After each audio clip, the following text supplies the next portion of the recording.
గతంలో అన్ని made in Japan, ఇప్పుడు మేడ్ ఇన్ చైనా.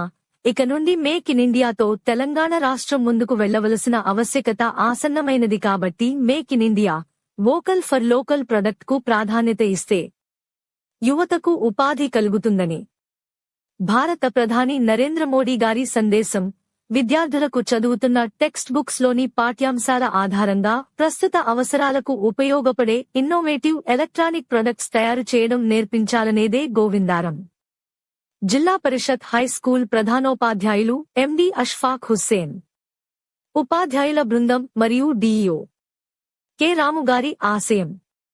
ఏప్రిల్ 19 శనివారం రోజున గోవిందారం జిల్లా పరిషత్ హై స్కూల్ ప్రాంగణంలో తెలంగాణ ఇన్నోవేటర్, వైజ్ఞానిక తపస్వి సెన్సార్ మల్లేశం గారిచే electronic product making workshop నిర్వహించబడుతుంది. ఈ వర్క్ షాప్ లో ఎల్ఈడి బల్బులను తయారు చేయడం నేర్పిస్తారు.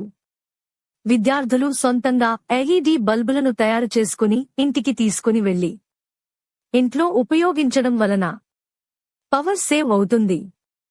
ప్రోడక్ట్ తయారు చేసే టెక్నికల్ స్కిల్ వస్తుంది. భవిష్యత్తులో సెల్ఫ్ ఎంప్లాయ్గా, ఎంప్లాయ్మెంట్ క్రియేటర్గా ఉద్యోగాలు ఇచ్చే స్థాయిలో ఎదిగే సాంకేతిక జ్ఞానం వస్తుంది. విద్యార్థి యువతి యువకులారా మేలుకో మేలుకో, మీ అభివృద్ధి దేశ పురోగతి మేలుకో మేలుకో.